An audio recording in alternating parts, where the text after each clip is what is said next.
Welcome, everybody, to another deep dive. Today, we're taking a closer look at the Abraham Accords, going beyond the headlines, really going to explore what makes them stand out, their impact, their potential, and why everyone's talking about them. We're about to uncover this really complex story, a story that's been decades in the making. We'll be talking about colonial borders, shifting global powers, and how all of that led to this new era of diplomacy in the Middle East.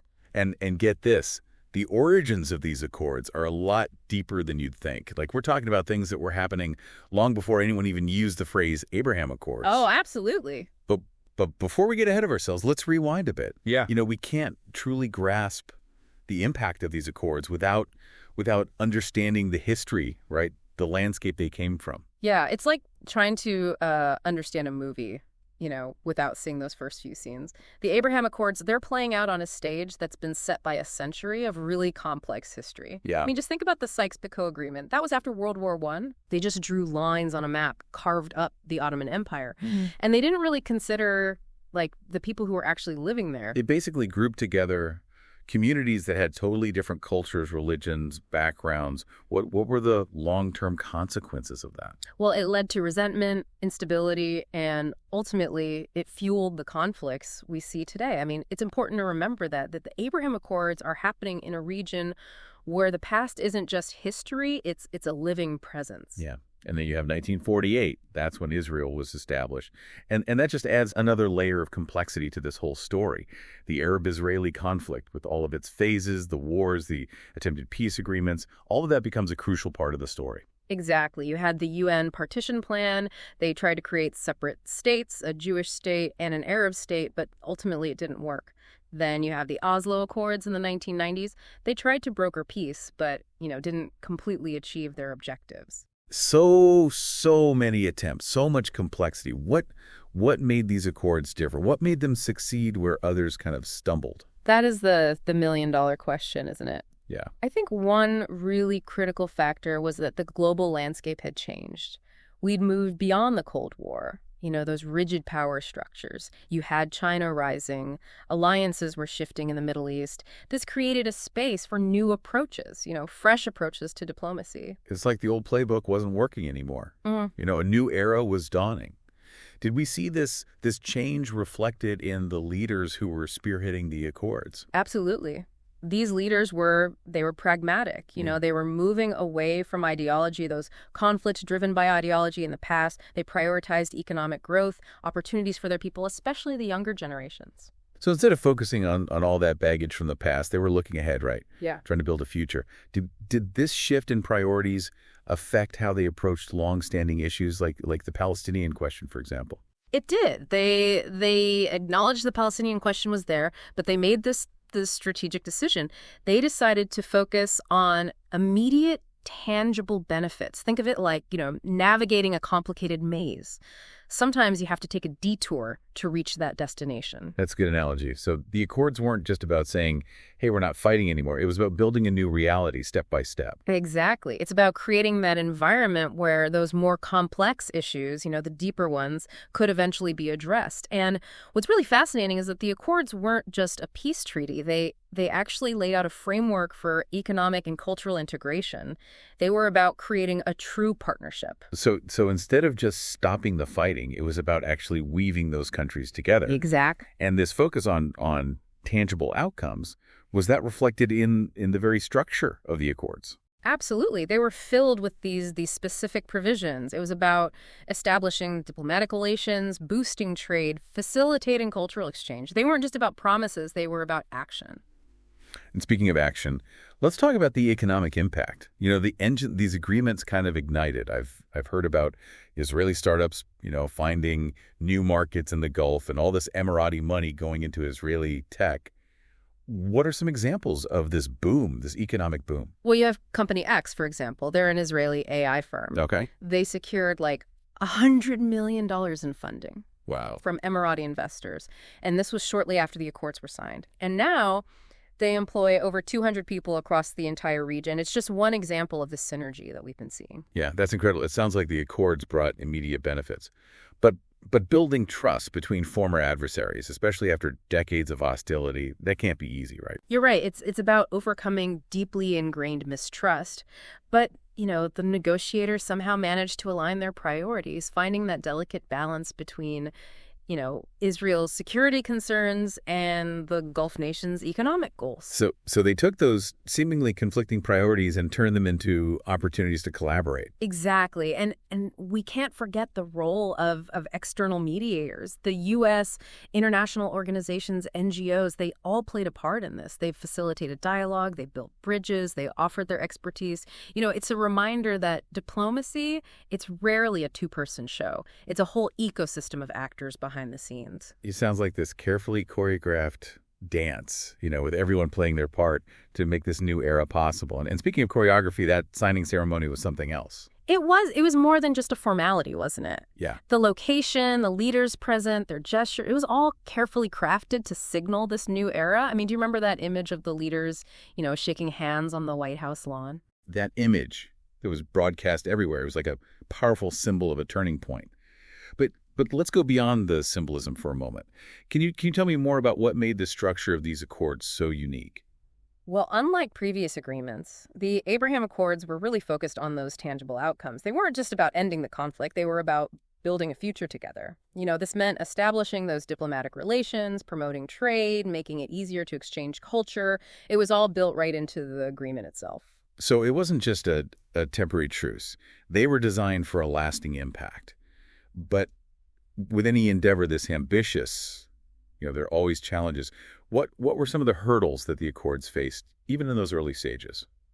One of the biggest challenges, of course, was the Palestinian question, kind of loomed over everything. And while it wasn't the central focus of the Accords, it's still there. And it raises concerns about, will things be stable long term? Is there a potential for more conflict down the line? It's definitely a complex situation. There are no easy answers. It wasn't just about the Palestinians, right? Yeah. Integrating different nations, their cultures, their identities, that always comes with its own set of challenges. Oh, definitely. Each country, they brought their own history, their own culture, even their own internal political divisions. So managing those expectations, addressing concerns, making sure everyone feels like they have a stake in the process. It was and still is this constant balancing act. So building trust wasn't just about governments talking to each other. It was about building connections between people. Yeah. How did the Accords address that human element, that people-to-people peace building? Well, one of the most inspiring things about the Accords was this emphasis on cultural exchange and people-to-people diplomacy. I mean, we saw a surge in student exchange programs, joint art projects, even, business ventures. It was all about bringing people from these different cultures together. And this is where it gets really interesting. Tell me more about these exchanges.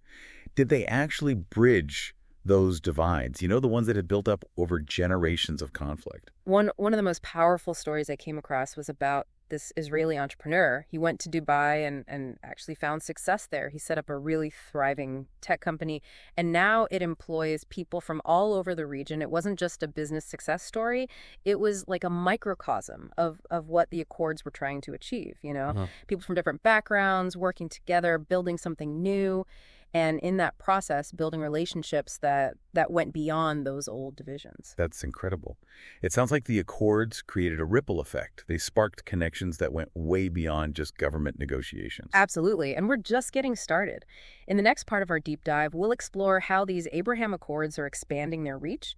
And we'll talk about how their model of diplomacy could be applied to conflicts in other parts of the world. Stay tuned, folks. It's going to be a fascinating journey.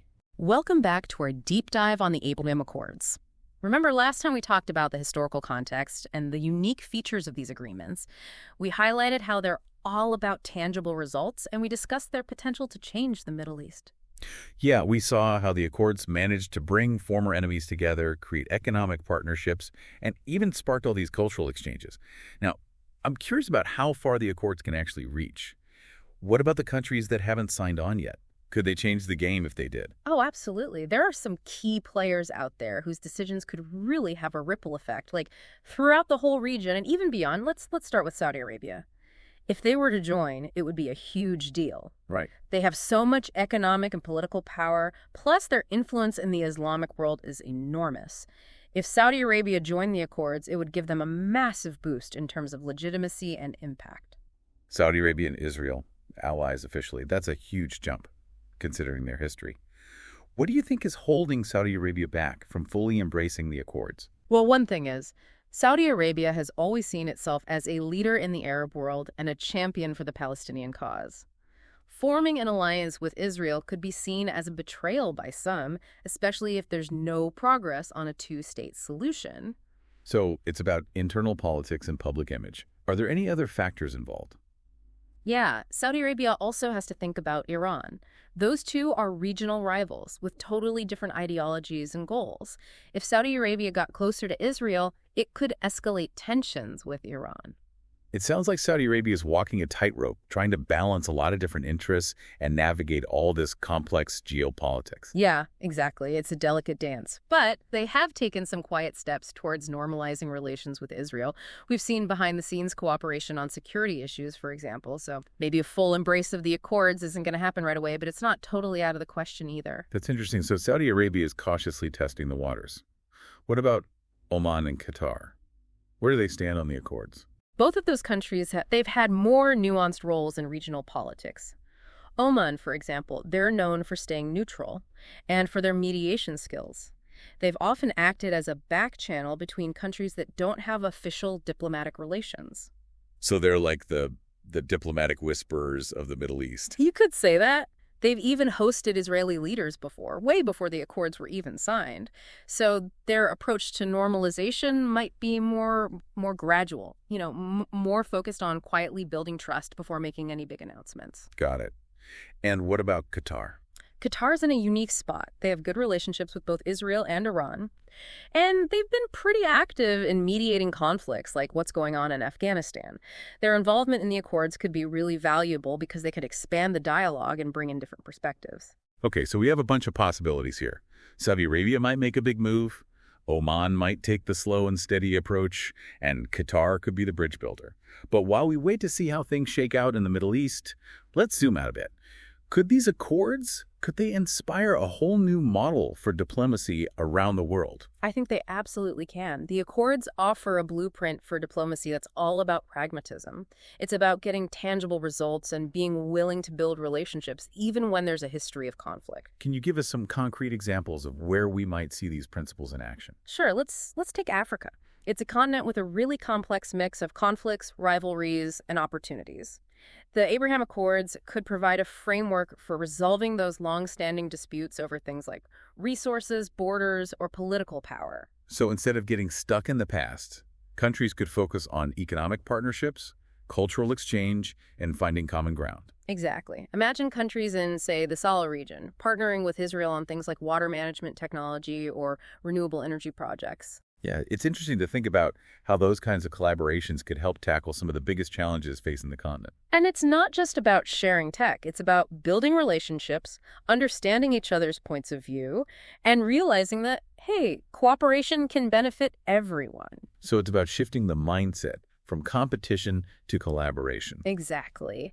And that shift is really at the heart of what makes the Abraham Accords so groundbreaking. You mentioned Africa. Are there any other regions where the Accords could be a model for diplomacy?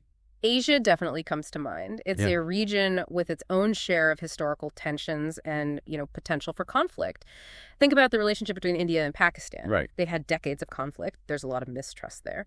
But they also have these shared challenges like terrorism, water scarcity, and climate change. Do you think a framework like the Accords could help bridge the gap between India and Pakistan? I do. Instead of dwelling on the past, they could focus on those areas where they have common interests and work together to find solutions that benefit both countries. The Accords show that even conflicts that seem impossible to resolve, they can be transformed when people choose to focus on building a better future together. It's about reframing the whole conversation, getting rid of that zero-sum mentality that's been the root of so much conflict. Exactly. When you start seeing the other side as a potential partner, someone who could help you solve problems, it becomes much harder to see them just as an enemy. The Abraham Accords offer a refreshing perspective on conflict resolution. but are there any situations where this model might not work? That's a really important question. The Accords aren't some magic formula for peace, and there are definitely situations where their model might not be easy to copy. For example, in conflicts where one side is actively oppressing people or committing genocide, where basic human rights are being violated, we need a different approach. An approach that prioritizes justice and accountability above everything else. So while the Accords offer a promising path towards peace, we have to remember that they're not a one-size-fits-all solution. You need a certain level of shared values, and everyone involved has to be willing to consider peaceful coexistence. Exactly. And even when those conditions are met, achieving peace is never easy. There will be setbacks, people who try to sabotage progress, and those who are just reluctant to embrace change. Which brings us to a really important point. The Abraham Accords could unravel. They could be undermined by pressures from within or outside. What are some of the things that could threaten the Accords? Well, we've already talked about some of the internal pressures, like political opposition, public skepticism, and the unresolved Palestinian issue, but the external pressures are important too. Can you tell us more about those external pressures? Well, the most obvious one is opposition from countries that see the Accords as a threat to their own interests. Iran, for example, they've been very vocal in condemning the agreements. They see it as a strategic alliance against them. And it's not just talk. Iran has been accused of supporting groups that could destabilize the region and undermine the Accords through violence or sabotage. That's right. And then you have countries like Turkey. Their relationship with the Accords is, well, it's complicated and always changing. Turkey has its own goals in the region, and while they haven't openly opposed the Accords, they haven't fully embraced them either. So we have regional rivals, ideological opponents, and countries that are playing a wait-and-see game, maybe hoping to take advantage of any weaknesses that might pop up. Yeah, that's a good way to put it. It's a delicate balancing act for the countries that are part of the Accords. They have to deal with these external pressures while also keeping things together internally. Sounds like a constant juggling act. It is. And it's important to remember that the countries involved aren't these unified blocs. They have their own internal divisions, political groups, and diverse populations. So it's an ongoing process, keeping everyone on board, managing expectations, and addressing concerns. Absolutely. And then there's the challenge of building trust, not just between governments, but between people. After decades of conflict, there's a legacy of suspicion and fear. It takes time, effort, and a real commitment from everyone to overcome that. It's clear that the Abraham Accords aren't a quick fix. It's a process, a journey that requires constant attention, being able to adapt, and a willingness to deal with the bumps along the way. That's a great way to put it. The Accords are a work in progress, a delicate experiment in peace building. Whether they ultimately succeed or not depends on the commitment of the countries involved, their ability to handle the challenges, and their willingness to build a future based on cooperation, not conflict. So how can we make the Abraham Accords more resilient? What can be done to strengthen them and help them withstand the internal and external pressures that we've been talking about? The focus needs to shift from all the excitement of the signing to the long, hard work of actually putting them into practice. The Accords are a framework, but they need to be developed, built upon, and turned into something that will last. What are some concrete steps that need to be taken to make the Accords more resilient? First, we need to deepen economic integration. The first wave of trade deals and investments was a good start, but it needs to continue and grow. We need to see stronger economic ties, more joint ventures, and a real effort to create prosperity that everyone can share in. So we need to go beyond the easy wins and build more substantial economic relationships that are really intertwined. What else? The Accords need to deliver tangible benefits to more people. Right now, there's a risk that only the elites, businesses, and certain sectors of society are benefiting. If we want to build widespread support for the Accords, those benefits need to be felt more broadly. You're talking about making sure that ordinary people are benefiting from the peace, investing in things like education, healthcare, and infrastructure projects that help everyone, not just a select few. Exactly. And it's not just about economic benefits. We need more progress on cultural exchange and people-to-people diplomacy. We need to expand and keep those student exchange programs, those collaborative art projects, and those business ventures going. Right, because lasting peace isn't just about government signing papers. It's about people connecting, understanding each other's cultures, and building relationships based on trust and respect. You got it. These kinds of exchanges can fight misinformation and propaganda. One of the biggest threats to the Accords comes from people who are actively trying to sabotage them by spreading distrust and fear. So those people-to-people connections aren't just about feel-good diplomacy. They're crucial for making the accords stronger and more likely to last. Absolutely. And finally, the accords need to be more inclusive. Right now, the Palestinians are mostly left out, and that's a big problem. Yeah, I've been thinking about that throughout our conversation. We can't just ignore the Palestinian issue and hope it goes away. It could actually fester and potentially undermine the whole point of the accords. You're right. If we want the accords to succeed and the region to be stable in the long run, we have to address the Palestinian question head on. It's going to be really tough. It will require some difficult conversations and compromises from everyone involved.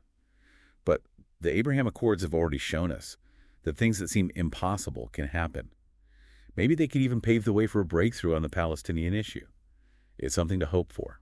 Hope is a powerful force, and the Abraham Accords have given us a reason to be hopeful.